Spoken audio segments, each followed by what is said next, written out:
नमस्कार, मैं सुरेश कुमार, इतिहास व्याख्याता। आज हम आधुनिक भारत का इतिहास पढ़ने जा रहे हैं और उसमें सविनय अवज्ञा आंदोलन के विषय में पढ़ेंगे। इससे पहले हमने स्वाधीनता संघर्ष के लिए संघर्ष 1920 से 1947 के तहत पिछली क्लास में रोलेट एक्ट, जलियांवाला बाग हत्याकांड, खिलाफत आंदोलन, असहयोग आंदोलन और उसकी प्रगति, आंदोलन की असफलता, आंदोलन का महत्व, स्वराज्य दल, साइमन कमीशन, नेहरू रिपोर्ट, पूर्ण स्वाधीनता का प्रस्ताव,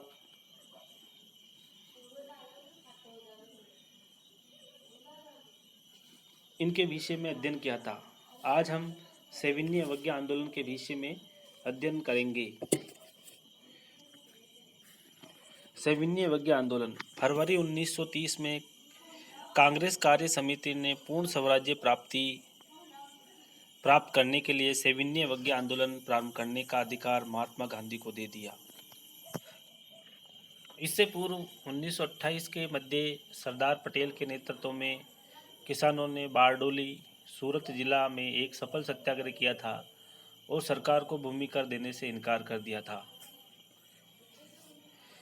इसलिए कांग्रेस को ये तरीका काफ़ी प्रभावशाली प्रतीत हुआ। किंतु आंदोलन प्रारंभ करने से पूर्व महात्मा गांधी ने एक बार फिर सरकार से समझौते का प्रयत्न किया और इस हेतु लॉर्ड इरविन को 2 मार्च 1930 को एक पत्र लिखा, जिसमें उन 11 मांगों का उल्लेख किया गया जो जनवरी 1930 में सरकार के समकक्ष प्रस्तुत की गई थी। उन्होंने ये भी कहा कि यदि अंग्रेज सरकार ने उन मांगों को पूरा नहीं किया तो वे 12 मार्च 1930 को नमक कानून का उल्लंघन करेंगे। इरविन ने इस पत्र का कोई संतोषजनक उत्तर नहीं दिया। गांधी जी ने अपना पक्ष स्पष्ट करने के लिए वायसराय से भेंट करनी चाहिए, किंतु इरविन ने गांधी जी से मिलने से इनकार कर दिया। दांडी कूच।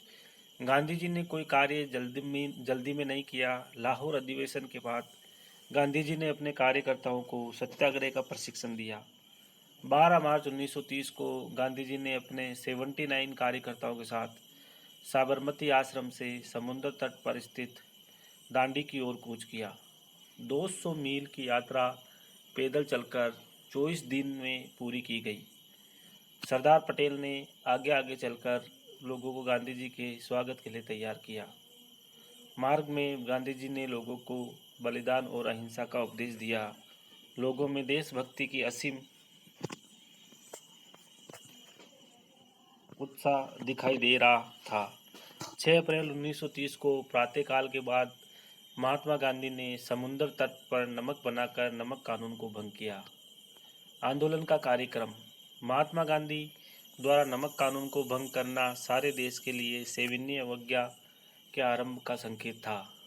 अतः जगह जगह लोगों ने सरकारी कानूनों को तोड़ना शुरू कर दिया। महात्मा गांधी ने सविनय अवज्ञा आंदोलन में निम्नलिखित कार्यक्रम सम्मिलित किए। गांव-गांव में नमक कानून तोड़ा जाए। छात्र सरकार स्कूलों और कर्मचारी सरकारी दफ्तरों को छोड़ दे। स्त्रियां शराब, अफीम और विदेशी कपड़ों की दुकानों पर धरना दे। विदेशी कपड़ों को जलाया जाए। लोग सरकार को टैक्स न दे। आंदोलन की प्रगति। गांधी जी द्वारा कानून तोड़ने से आंदोलन आरंभ हो गया और दिन प्रतिदिन इसका प्रभाव बढ़ता गया। बम्बई, बंगाल, उत्तर प्रदेश, मध्य प्रांत और मद्रास में गैर कानूनी तरीके से नमक बनाना शुरू हो गया। दिल्ली में 1600 नारियों ने शराब की दुकानों पर धरना दिया। नारियों ने पर्दा त्याग कर सत्याग्रह में भाग लिया। वे सदा इतिहास में स्मरणीय बन गया है। इन सभी नारियों को कैद में डाल दिया गया। विदेशी कपड़े का बहिष्कार आशा से भी अधिक सफल रहा। बम्बई में अंग्रेज व्यापारियों की 16 मिलें बंद हो गई और भारतीय व्यापारियों की मिलें दुगनी तेजी से काम करने लगी। धारासना में 2500 सत्याग्रहियों ने नमक के गोदाम में पर चढ़कर पचड़ाई कर दी। पुलिस ने उनकी निर्ममता से पिटाई की, जिससे अनेक व्यक्ति बुरी तरह से घायल हो गए। किसानों ने कर न अदा करने का आंदोलन चलाया। इस आंदोलन में अधिकांश मुसलमानों ने भाग नहीं लिया। मोहम्मद अली जिन्ना ने कहा, हम गांधी के साथ शामिल होने से इनकार करते हैं, क्योंकि उनका आंदोलन भारत की पूर्ण स्वतंत्रता के लिए नहीं बल्कि भारत के 7 करोड़ मुसलमानों को हिंदू महासभा के आश्रित बना देने के लिए है। यद्यपि जिन्ना के नेतृत्व में अधिकतर मुसलमान इस आंदोलन से अलग रहे, लेकिन उत्तर पश्चिम सीमा प्रांत के पठानों ने खान अब्दुल गफार खान के नेतृत्व में इस आंदोलन में भाग लिया और पुलिस की लाठियों और गोलियों को सहन किया। जून 1930 तक यह आंदोलन पूरे जोर पर पहुंच गया। पुलिस तथा सेना की गोलियों से भयभीत होने के स्थान पर सत्याग्रहियों की संख्या बढ़ती गई। 16 अप्रैल 1930 को जवाहरलाल नेहरू तथा अन्य महत्वपूर्ण कांग्रेसी नेताओं को गिरफ्तार कर लिया गया और 5 मई को महात्मा गांधी को जेल में डाल दिया गया। कुल 60,000 लोगों को जेल में ठूस दिया गया। इससे लोगों में उत्तेजना फैल गई। सोलापुर में एक उत्तेजित भीड़ ने 6 थाने जला दिए।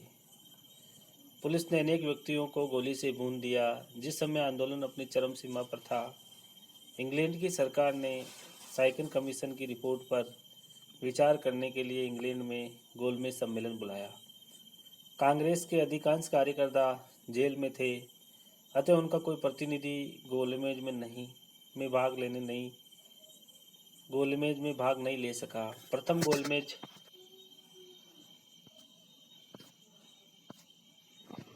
सम्मेलन में जिन्ना और डॉक्टर अंबेडकर में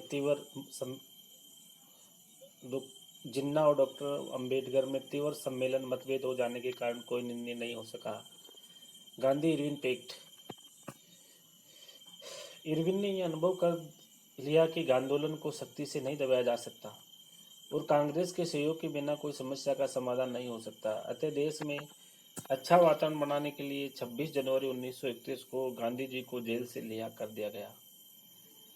तेज बहादुर सप्रू और श्री जेकर के प्रयत्नों से 17 फरवरी 1931 को दिल्ली में गांधी जी व इरविन के बीच बातचीत आरंभ हुई। तेज बहादुर सप्रू और श्री जेकर के प्रयत्नों से और 5 मार्च 1931 को दोनों में एक समझौता हो गया। समझौते की मुख्य शर्तें निम्नलिखित थी। सरकार सभी अध्यादेशों और चालू मुकदमों को वापस ले लेगी। सरकार उन सभी राजनीतिक बंदियों को मुक्त कर देगी जिन्होंने हिंसा का मार्ग नहीं अपनाया। समुद्र के पास रहने वाले लोगों को सरकार बिना टैक्स के नमक बनाने और इकट्ठा करने की अनुमति देगी। विदेशी कपड़ों, शराब और अफीम की दुकानों पर सरकार शांतिपूर्वक धरना रखने देगी और उसमें रुकावट नहीं करेगी। सरकार सत्याग्रहियों को जब्त की हुई संपत्ति वापस कर देगी। कांग्रेस की ओर गांधी जी ने निम्न बातें स्वीकार की। कांग्रेस सविनय अवज्ञा को स्थगित कर देगी। पुलिस द्वारा किए गए अत्याचारों के बारे में निष्पक्ष जांच की मांग छोड़ दी जाएगी। कांग्रेस दूसरे गोलमेज सम्मेलन में भाग लेगी। कांग्रेस उत्तरदायी शासन को, अल्पसंख्यकों, प्रतिरक्षा, विदेशी मामले तथा कुछ वित्तीय शक्तियों को अंग्रेजों के हाथ में रखते हुए स्वीकार कर लेगी। कांग्रेस सब बहिष्कारों को बंद कर देगी, लेकिन स्वदेशी का प्रचार जारी रखेगी। गांधी इरविन पैक्ट की मिश्रित प्रतिक्रिया हुई। गांधी जी ने उसे उचित बताया क्योंकि पहली बार सरकार ने भारतीय नेताओं के साथ समानता के स्तर पर बातचीत की थी, किंतु जवाहरलाल नेहरू, सुभाष चंद्र बोस गांधी जी के इस मूल्यांकन से सहमत नहीं थे, क्योंकि एक तरफ कांग्रेस के सामने पूर्ण स्वाधीनता का लक्ष्य था और दूसरी ओर गांधी जी के ने महत्वपूर्ण विषयों को अंग्रेजों के हाथों में रखना स्वीकार कर लिया था। कांग्रेस के वामपंथी लोगों ने इस सरकार के सामने आत्मसमर्पण बताया। कांग्रेस का युवा वर्ग इससे बहुत असंतुष्ट हुआ, क्योंकि गांधी जी 3 प्रसिद्ध क्रांतिकारियों सरदार भगत सिंह, राजगुरु और सुखदेव को न तो केस से छुड़वा सके और न उनकी फांसी की सजा को आजन्म कारावास में बदलवा सके। 25 मार्च 1931 को कराची में कांग्रेस का अधिवेशन हुआ।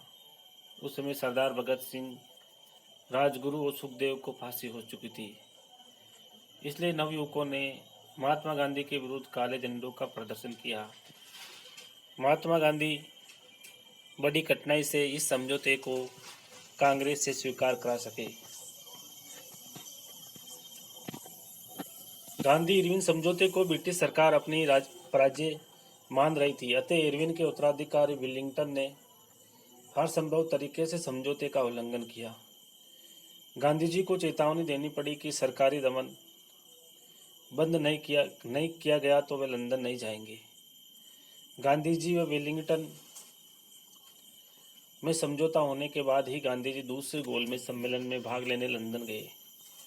दूसरा गोलमेज सम्मेलन 7 सितंबर 1931 को आरंभ हुआ, लेकिन ब्रिटिश सरकार के विरोधी रुख, डॉक्टर अंबेडकर द्वारा दलित वर्गों के लिए कुछ स्थान आरक्षित करने की जिद तथा सांप्रदायिक समस्या के कारण 1 दिसंबर 1931 को सम्मेलन किसी समस्या को हल किए बिना समाप्त हो गया। गांधी जी निराश होकर खाली हाथ भारत लौट आए। महात्मा गांधी की अनुपस्थिति में लॉर्ड विलिंगटन ने अपना दमनकारी चक्कर तेज कर लिया था। जब महात्मा गांधी भारत लौटे तो उत्तर प्रदेश के कृषि संबंधी झगड़ों के कारण जवाहरलाल नेहरू को गिरफ्तार कर लिया गया था। खान अब्दुल गफार खान तथा उनके भाई को भी गिरफ्तार कर लिया गया। बंगाल में सैनिक शासन लागू कर दिया गया तथा उत्तर प्रदेश व उत्तर पश्चिमी सीमा प्रांत में अध्यादेश द्वारा शासन चलाया जा रहा था। ऐसी गंभीर परिस्थितियों को हल करने के लिए महात्मा गांधी ने लॉर्ड विलिंगटन से मुलाकात करना चाहिए, लेकिन विलिंगटन ने मिलने से इनकार कर दिया। अतः विवश होकर महात्मा गांधी ने 3 जनवरी 1932 को सविनय अवज्ञा आंदोलन प्रारंभ करने की घोषणा कर दी। 3 जनवरी 1932 को ब्रिटिश सरकार तो अवसर ढूंढ रही थी, अतः 4 जनवरी 1932 को महात्मा गांधी तथा कांग्रेस अध्यक्ष सरदार पटेल को गिरफ्तार कर लिया गया और कांग्रेस को गैर कानूनी संस्था घोषित कर दिया गया। हजारों व्यक्तियों जिन पर कांग्रेसी होने या कांग्रेस से सहानुभूति रखने का संदेह किया गया को गिरफ्तार कर लिया। 1930 के सविनय अवज्ञा आंदोलन और 1932 के आंदोलनों में अंतर था। 1930 में कांग्रेस ने पूरी तैयारी के साथ आंदोलन शुरू किया, जबकि इस बार सरकार ने कांग्रेस को तंग करके आंदोलन भड़काया था। विलिंगटन ने कहा था कि वे कांग्रेस को 6 सप्ताह में बिल्कुल कुचल देगा, लेकिन उसकी यह मनोकामना पूरी नहीं हो सकी। यद्यपि हजारों कार्यकर्ताओं को गिरफ्तारी के कारण आंदोलन की शक्ति घट गई थी, फिर भी आंदोलन चलता रहा। हरिजनों पर हिंदुओं द्वारा किए गए अन्यायों पर पश्चाताप करने के लिए 8 मई 1933 को गांधी जी ने 21 दिन का उपवास शुरू किया। सरकार ने उसी दिन गांधी जी को जेल से छोड़ दिया। गांधी जी ने अपने आप को हरिजन कल्याण के लिए लगाया, क्योंकि रेमजे मैकडोनल्ड के सांप्रदायिक पंचांग के कारण सवर्ण हिंदुओं व शूद्रों में खाई पैदा हो गई थी। 8 मई 1933 को महात्मा गांधी ने जन आंदोलन रोक दिया, किंतु व्यक्तिगत सत्याग्रह चलता रहा। जनता का उत्साह भी कम हो गया था और आंदोलन में कमजोरी आ गई थी। इसलिए 7 अप्रैल 1934 को महात्मा गांधी ने सविनय अवज्ञा आंदोलन पूरी तरह समाप्त कर दिया। गांधी जी द्वारा आंदोलन समाप्त किया जाना बहुत से नेताओं को बड़ा अप्रिय लगा और गांधी जी की नीति इन्हें बड़ी ढुलमुल दिखाई दी। गोलमेज सम्मेलन। जिस समय सविनय अवज्ञा आंदोलन पूरे जोरों पर था, तब लॉर्ड इरविन ने इंग्लैंड की सरकार पर दबाव डाला कि भारत के विभिन्न राजनीतिक दलों के प्रतिनिधियों का एक सम्मेलन बुलाया जाए, जो भारत की संवैधानिक समस्याओं पर विचार विमर्श करे। इंग्लैंड की सरकार ने गोलमेज सम्मेलन की योजना स्वीकार कर ली। सम्मेलन में सभी विचारधाराओं के व्यक्तियों का आमंत्रित किया गया। मुसलमान, हिंदू, महासभा, सिख, ईसाई, जमींदार, उद्योगपतियों, हरिजनों, यूरोपियनों, भारतीय नरेशों, इंग्लैंड के विभिन्न राजनीतिक दलों तथा भारतीय उदारपंथियों के प्रतिनिधियों को आमंत्रित किया गया। प्रतिनिधि सदस्यों का चयन कर इस प्रकार किया गया कि भारतीय प्रतिनिधियों में मतभेद स्पष्ट हो जाए।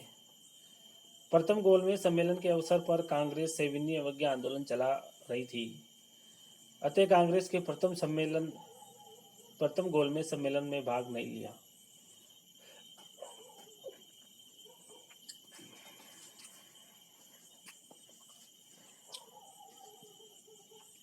प्रथम गोलमेज सम्मेलन का उद्घाटन 22 नवंबर 1930 को सम्राट जॉर्ज पंचम ने तथा अध्यक्षता इंग्लैंड के प्रधानमंत्री रेमजे मैकडोनाल्ड ने की। सम्मेलन के आरंभ में ही इंग्लैंड के अनुदार दल व लिबरल दल के प्रतिनिधियों में तथा भारतीय प्रतिनिधियों में मतभेद स्पष्ट हो गया। रेमजे मैकडोनाल्ड ने सुझाव दिया कि प्रांतों को पूर्ण स्वायत्तता दे दी जाए, किंतु अल्पमतों के हिस्सों की रक्षा के लिए गवर्नर के पास विशेष शक्तियां रहे। केंद्र में संघ स्थापित किया जाए जिसमें ब्रिटिश प्रांतों व देशी रियासतों के प्रतिनिधि शामिल हो और केंद्र में दोहरा शासन स्थापित कर दिया जाए। इन सभी बातों पर लगभग सारे प्रतिनिधि सहमत थे, किंतु सांप्रदायिक समस्या पर समझौता नहीं हो सका। मुसलमानों ने अलग प्रतिनिधित्व की मांग की तथा जिन्ना अपनी 14 शर्तों को मनाने के लिए अड़ा रहा। डॉक्टर अंबेडकर ने हरिजनों के लिए अलग प्रतिनिधित्व की मांग की। इस प्रकार प्रत्येक जाति के प्रतिनिधियों ने अपने अपने हितों को सुरक्षित करने के लिए मांगे पेश की, अतः सम्मेलन में कोई निर्णय नहीं हो सका। दूसरे गोलमेज सम्मेलन के अधिवेशन के दौरान अक्टूबर 1931 के चुनावों के बाद इंग्लैंड के अनुदार दल का मंत्रिमंडल बना रहा। दूसरे सम्मेलन में कांग्रेस ने गांधी जी को प्रतिनिधि बनाकर भेजा।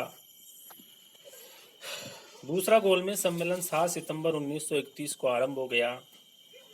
महात्मा गांधी ने 12 सितंबर 1931 को लंदन में इस सम्मेलन में डॉक्टर अंबेडकर ने दलित वर्गों के लिए कुछ स्थान आरक्षित करने की मांग की, किंतु गांधी जी ने इसे अस्वीकार कर दिया और कांग्रेस को 85% जनसंख्या का प्रतिनिधि बताया।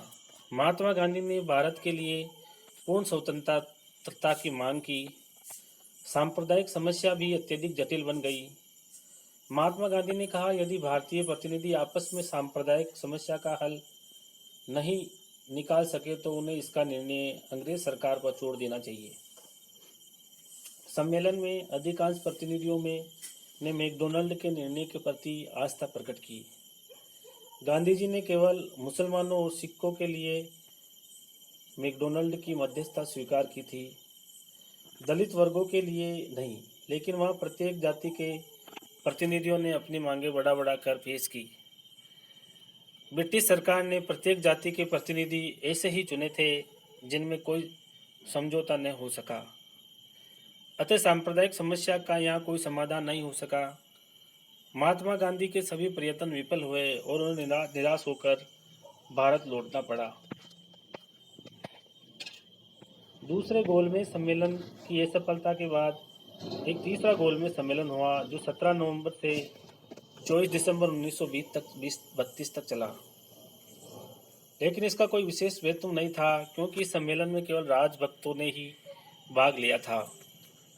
कांग्रेस इस समय सविनय अवज्ञा आंदोलन चला रही थी। इस सम्मेलन में दूसरे गोलमेज सम्मेलन की उप समितियों की सिफारिशों के आधार पर हुए कुछ निर्णय लिए गए, जिनको भारत सरकार ने 1935 के अधिनियम में स्थान दिया। अब सांप्रदायिक पंचायत यानी कि कम्युनल अवार्ड।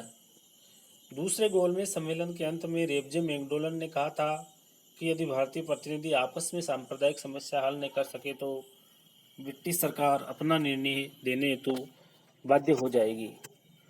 क्योंकि लंदन में विभिन्न जातियों के प्रतिनिधियों में कोई समझौता नहीं हो सका, 18 अगस्त 1932 को मैकडोनाल्ड ने अपने निर्णय की घोषणा कर दी, जिसको सांप्रदायिक पंचायत कहा जाता है। इस पंचायत में मुसलमानों, सिखों, ईसाइयों, एंग्लो इंडियनों, व्यापारिक एवं औद्योगिक वर्ग, जमींदारों और विश्वविद्यालयों के लिए अलग अलग चुनाव क्षेत्रों की व्यवस्था की गई। उनके लिए सीटें निश्चित कर दी गई। हरिजन व दलित वर्ग को एक अलग अल्पमत मान लिया गया। स्थानों का बंटवारा केवल प्रांतीय विधानमंडलों के लिए किया गया और केंद्रीय विधानमंडल के बारे में कुछ नहीं कहा गया। सांप्रदायिक पंचायत भारत के संवैधानिक इतिहास में सबसे अधिक घातक सिद्ध हुआ। इसके द्वारा हरिजनों को हिंदुओं से अलग करने की कोशिश की गई। इसमें हिंदुओं के साथ न्याय नहीं किया गया।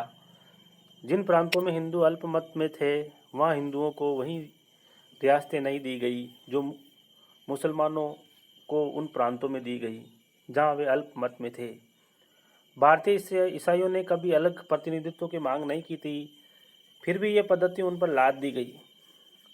सांप्रदायिक प्रणाली जो भारतीय राष्ट्रवाद के लिए घातक थी और उसे न केवल जारी रखा गया बल्कि उसका अधिक विस्तार भी कर दिया गया।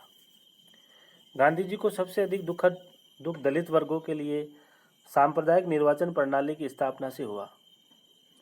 गांधी जी ने इसके विरोध में 18 अगस्त 1932 को मैकडॉनल्ड को एक पत्र लिखा कि यदि 20 सितंबर 1932 तक दलित वर्गों के लिए पृथक निर्वाचन को नहीं समाप्त किया गया तो वे 20 सितंबर 1932 को दोपहर से आमरण अनशन कर देंगे।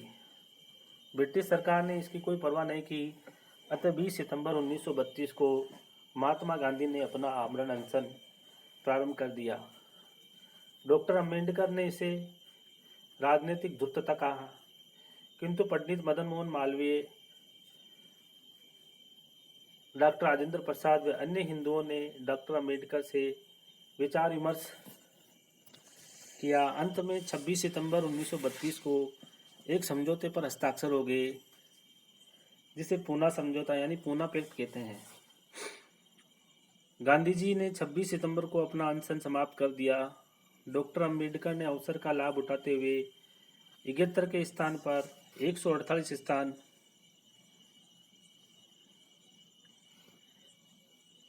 दलित वर्गों के लिए सुरक्षित करवा लिए। स्थानीय संस्थाओं तथा सार्वजनिक सेवाओं में हरिजनों को उचित प्रतिनिधित्व और हरिजनों को शिक्षा के लिए आर्थिक सहायता देने की शर्त रखी गई। गांधी जी द्वारा पूना समझौता स्वीकार करने से सांप्रदायिक पंचांग को परोक्ष रूप से मान्यता प्राप्त हो गई। अब तक सांप्रदायिक समस्या केवल हिंदुओं और मुसलमानों तक सीमित थी, लेकिन अब इस समस्या में दलित वर्ग भी सम्मिलित हो गया। 8 मई 1933 को गांधी जी ने आंदोलन समाप्त कर दिया तथा सरकार से बंदी सत्याग्रहियों को रिहा करने की मांग की, लेकिन सरकार ने इस मांग की भी उपेक्षा की। श्वेत पत्र। मार्च 1933 में ब्रिटिश सरकार ने एक श्वेत पत्र प्रकाशित किया।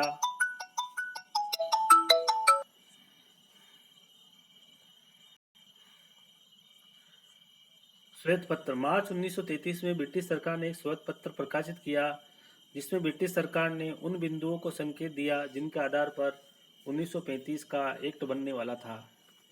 यह श्वेत पत्र इतना प्रतिक्रियावादी था कि भारत के प्रगतिशील तत्वों ने इसे बिल्कुल पसंद नहीं किया। अप्रैल 1933 में लॉर्ड लिनलिथगो की अध्यक्षता में एक संयुक्त संसदीय समिति नियुक्त की गई, जिसे श्वेत पत्र के प्रस्तावों पर विचार करना था। इस समिति ने कुछ थोड़े से सुधार किए, जैसे पहले श्वेत पत्र में संघीय सभा के प्रत्यक्ष चुनाव का सुझाव दिया था, किंतु इस समिति ने प्रत्यक्ष चुनाव का सुझाव दिया था। इससे सुधार के नाम पर उल्टा नुकसान हुआ।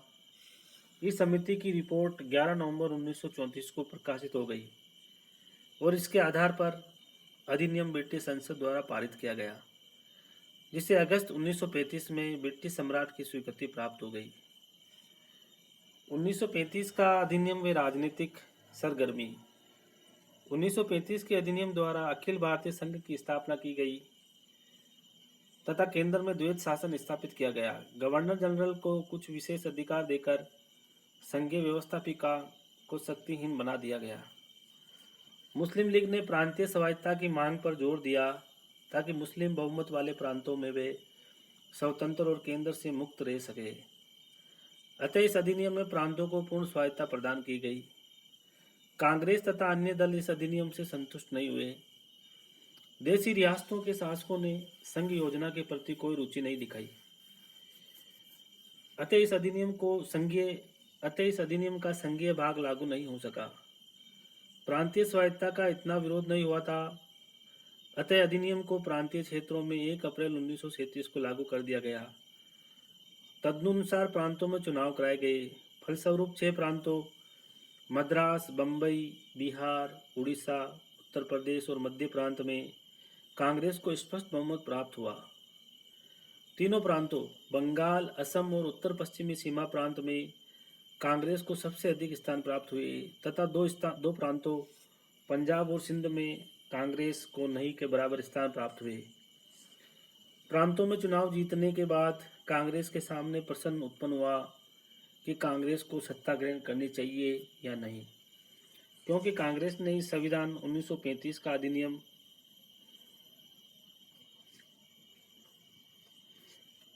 को अंदर से नष्ट करने की दृष्टि से चुनाव लड़ा, सत्ता ग्रहण करने के लिए नहीं।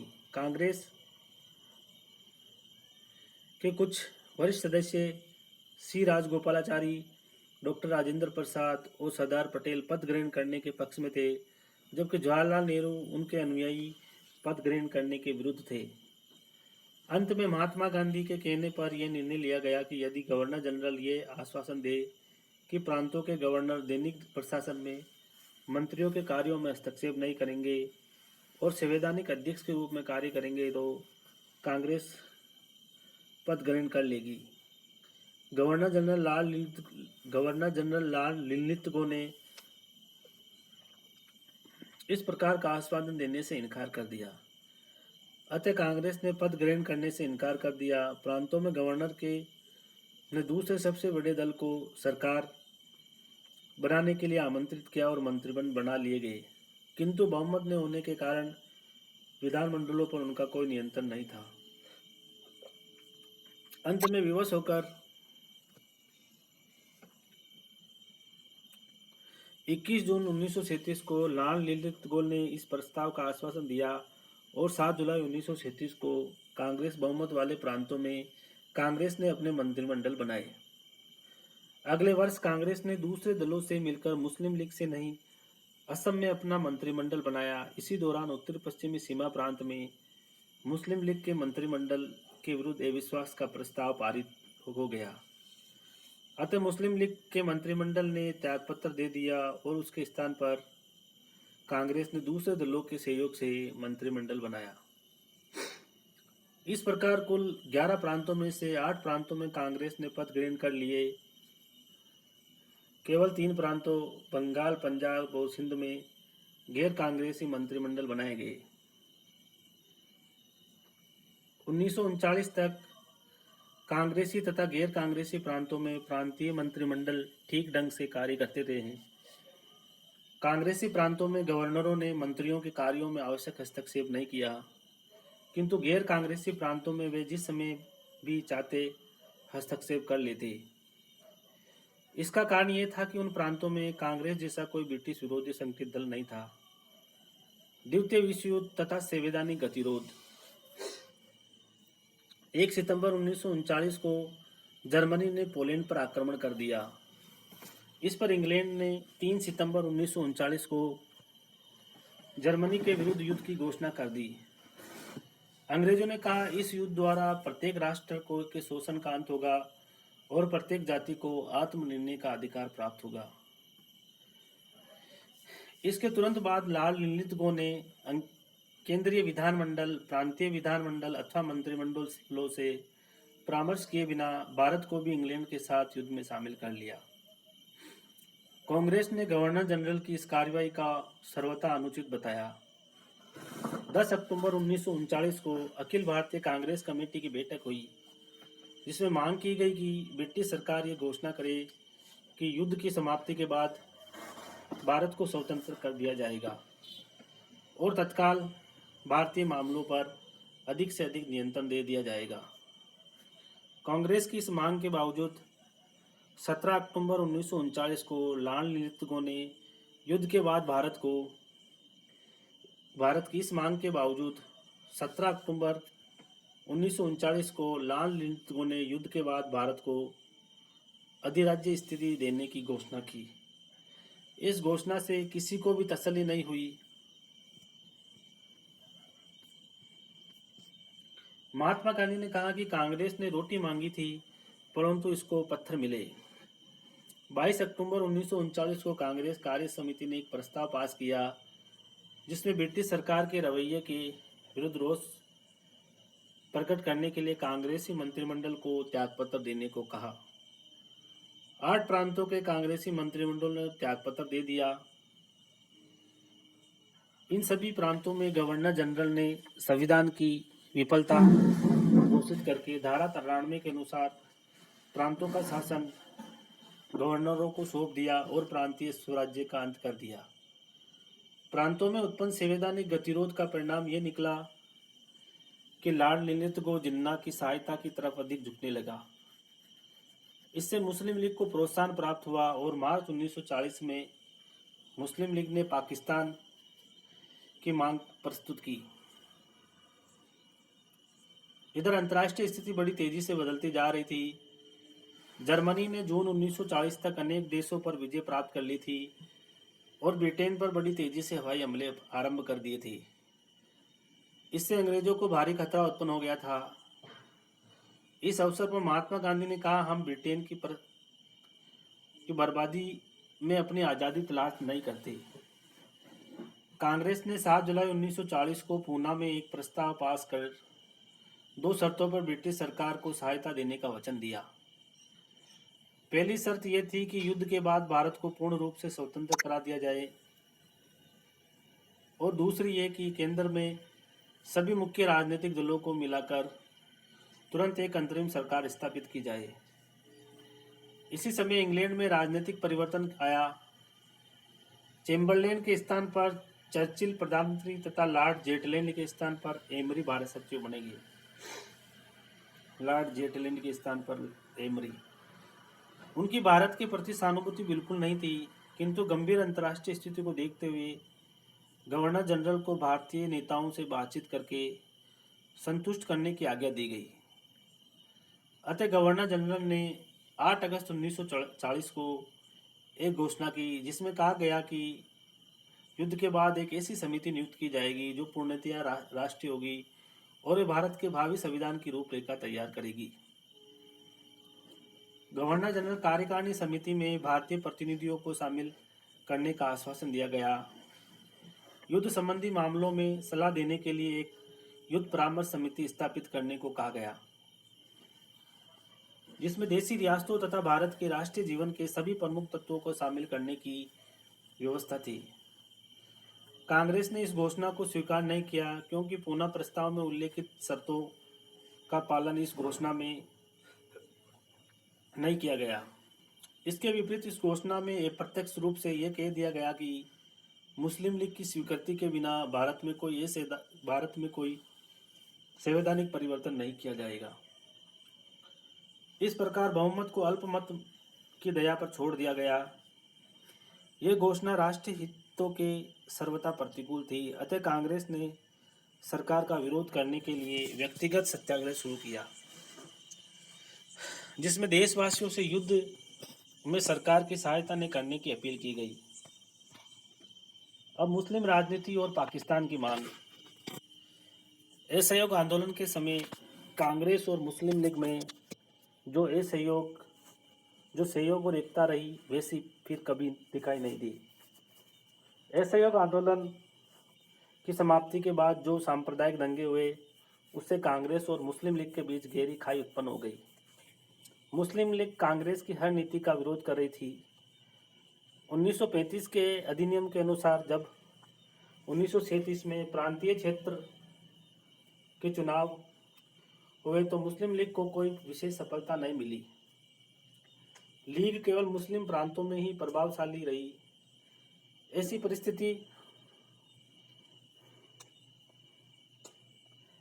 परिस्थितियों में मुस्लिम लीग ने कांग्रेस को सहयोग करने हेतु वार्ता आरंभ की। जिन्ना ने कहा, लीग तथा कांग्रेस में कोई मौलिक मतभेद नहीं है। हम कांग्रेस के रचनात्मक कार्यों में सहयोग देने के लिए सदैव प्रस्तुत रहेंगे। इस पर कांग्रेस ने लीग को मंत्रिमंडलों में लेने के लिए कुछ शर्तें रखी, किंतु लीग ने उन शर्तों को स्वीकार नहीं किया और जिन्ना ने घोषणा की कि मुसलमान कांग्रेस सरकार के अधीन न्याय की आशा नहीं कर सकते। मुस्लिम लीग ने कांग्रेसी मंत्रिमंडलों के विरुद्ध ये प्रचार प्रारंभ कर दिया कि हिंदू राज्य में मुसलमानों पर अत्याचार हो रहे हैं। उसने कपोल कल्पित घटनाओं का वर्णन करके कांग्रेस के विरुद्ध मुसलमानों में घृणा फैलाना आरंभ कर दिया। 1938 में मुस्लिम लीग ने इन तथाकथित अत्याचारों की जांच के लिए पीरपुर के राजा मोहम्मद मेहंदी की अध्यक्षता में एक जांच समिति नियुक्त की। पीरपुर रिपोर्ट ने कांग्रेसी राज्यों के अधीन मुसलमानों के कपोल कल्पित अत्याचार का वर्णन किया और घोषित किया कि बहुमत के अत्याचार से बढ़कर और कोई अत्याचार नहीं है। यद्यपि इन आरोपों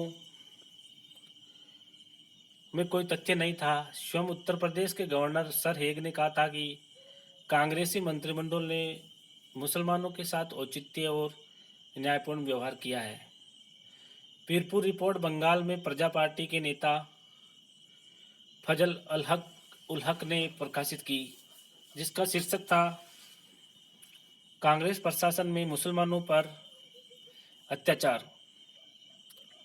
ये रिपोर्ट भी मनगढ़ंत घटनाओं पर आधारित थी। फिर भी कांग्रेस के प्रधान ने मुस्लिम लीग से कहा कि कांग्रेस राज्य के अधीन मुसलमानों पर होने वाले तथाकथित अत्याचारों को किसी निष्पक्ष जांच आयोग के समकक्ष प्रस्तुत करे, किंतु मुस्लिम लीग ने ऐसा करने से इनकार कर दिया। मुस्लिम लीग तो ये सिद्ध करना चाहती थी कि संसदीय प्रणाली भारत के लिए उपयुक्त नहीं है और मुस्लिम लीग ही भारतीय मुसलमानों की प्रतिनिधि संस्था थी। 1937 के बाद जिन्ना को यह स्पष्ट मालूम हो गया कि प्रजातंत्रीय व्यवस्था में मुस्लिम लीग को बहुमत नहीं मिल सकता। 1930 में मोहम्मद इकबाल ने मुस्लिम बहुमत वाले प्रांतों को एक राज्य बनाने का प्रस्ताव किया था। अतः जिन्ना को अब उस प्रस्ताव का ध्यान आया, लेकिन वह इस योजना के प्रति ब्रिटिश सरकार की प्रतिक्रिया जानना चाहता था। अतः अक्टूबर 1938 में लीग की कार्यकारिणी के सदस्य इंग्लैंड में भारत सचिव व उप सचिव से मिले। भारत सचिव व उप सचिव ने अप्रत्यक्ष रूप से इस योजना पर अपनी सहमति प्रकट की। यूरोप में द्वितीय विश्व युद्ध आरंभ होने पर गवर्नर जनरल ने भारतीय नेताओं से परामर्श किए बिना भारत को भी युद्ध में धकेल दिया, जिसके विरोध में कांग्रेसी मंत्रिमंडलों ने त्यागपत्र दे दिए। इस पर जिन्ना ने कहा कि भारतीय मुसलमानों को हिंदुओं के अत्याचार, अन्यायपूर्ण और क्रूर शासन से मुक्ति प्राप्त हुई है। जिन्ना ने भारतीय मुसलमानों को 22 दिसंबर 1939 को मुक्ति दिवस के रूप में मनाने की अपील की। 22 दिसंबर 1939 मुक्ति दिवस। पाकिस्तान पर प्रस्ताव। मार्च 1940 में उसने घोषणा की कि कोई भी संवैधानिक योजना यदि बिना मुसलमानों की सहमति के लागू होती है तो मुसलमान उसका विरोध करेंगे। 22 मार्च 1940 को लाहौर में मुस्लिम लीग का वार्षिक अधिवेशन हुआ, जिसमें अध्यक्ष पद से बोलते हुए जिन्ना ने कहा, यदि ब्रिटिश सरकार वास्तव में भारत के लोगों की शांति एवं प्रसन्नता चाहती है तो हम सबके सामने एकमात्र मार्ग यही है कि भारत को स्वतंत्र राष्ट्रीय राज्यों में बांटकर प्रधान जातियों को अलग कर घर बनाने की अनुमति प्रदान की। 23 मार्च 1940 को मुस्लिम लीग ने पाकिस्तान का प्रस्ताव पास कर दिया, जिसमें कहा गया कि इस देश में कोई भी संवैधानिक योजना मुसलमानों को उस समय तक स्वीकृत नहीं होगी जब तक वे इस आधार पर न बनी हो कि उत्तर पश्चिम तथा पूर्वी भारत में मुसलमानों के बहुमत वाले भौगोलिक दृष्टि से संलग्न क्षेत्रों को पृथक स्वायत्त संपन्न स्वतंत्र राज्यों के रूप में न बना दिया जाए। जिन्ना ने यह भी स्पष्ट किया कि इसमें उत्तर पश्चिमी सीमा प्रांत, बलूचिस्तान, सिंध, पंजाब और पूर्व में बंगाल और असम शामिल होंगे। इस प्रकार 1940 के बाद पाकिस्तान मुस्लिम लीग की विचारधारा का केंद्र बिंदु बन गया। कांग्रेस आरंभ से ही अखंड भारत का समर्थक थी, इसलिए कांग्रेस ने पाकिस्तान की मांग का विरोध किया। फलस्वरूप भारत के दो प्रमुख दलों में सीधी टक्कर आरंभ हो गई। 1940 से 1947 के बीच भारत में जितनी राजनीतिक घटनाएं घटित हुई, उनके मूल में मुस्लिम लीग की ये मांग और कांग्रेस द्वारा इसको विरोध ही था। स्वयं ब्रिटिश अधिकारी भी मुसलमानों को इसके लिए प्रोत्साहित करते रहते थे। इसलिए उत्तरोत्तर वे स्पष्ट होता गया कि सांप्रदायिक समस्या का एकमात्र राजनीतिक हल देश का विभाजन ही था। क्रिप्स प्रस्ताव और उसकी असफलता।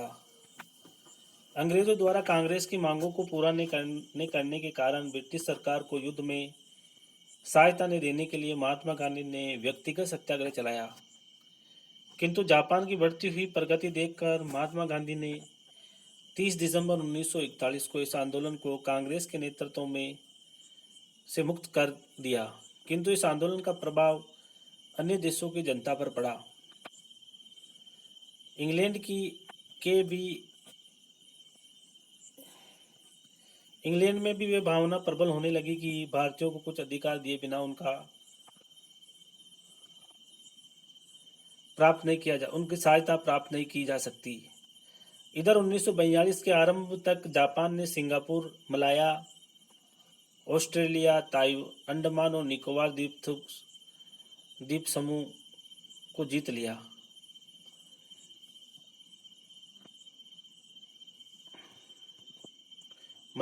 सिंगापुर, मलाया, इंडोनेशिया, अंडमान तथा निकोबार द्वीप को जीत लिया गया। 8 मार्च 1942 को जापान ने रंगून पर अधिकार कर लिया। जापान ने यह भी प्रचार आरंभ कर दिया था कि वे भारत को अंग्रेजी नियंत्रण से मुक्त करवाने आ रही है। इससे ब्रिटिश सरकार बहुत घबराई, क्योंकि रंगून पर जापानियों का अधिकार हो जाने से भारत पर आक्रमण स्पष्ट दिखाई देने लगा था। अतः 11 मार्च 1942 को चर्चिल ने घोषणा की कि भारत के राजनीतिक गतिरोध को दूर करने के लिए ब्रिटिश सरकार ने एक योजना तैयार की है और इस हेतु सर स्टेफर्ड क्रिप्स को भारत भेजा जाएगा। स्टेफर्ड क्रिप्स ने 23 मार्च 1942 को दिल्ली पहुंचा। वे कांग्रेस, मुस्लिम लीग, हिंदू महासभा, हरिजनों, राजाओं और उग्रवादियों के प्रतिनिधियों से मिला और तत्पश्चात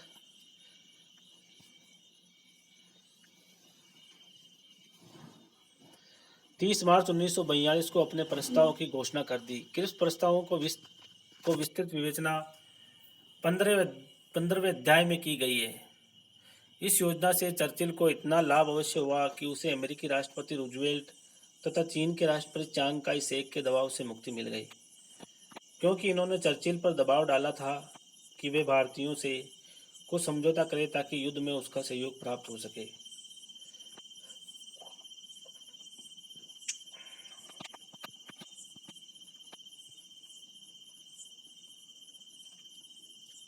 इस प्रकार हमने स्वाधीनता का संघर्ष 1920 से 1947 का दूसरा भाग भी पूर्ण कर लिया, जिसमें हमने सविनय अवज्ञा आंदोलन आदि चीज़ें पढ़ी। धन्यवाद।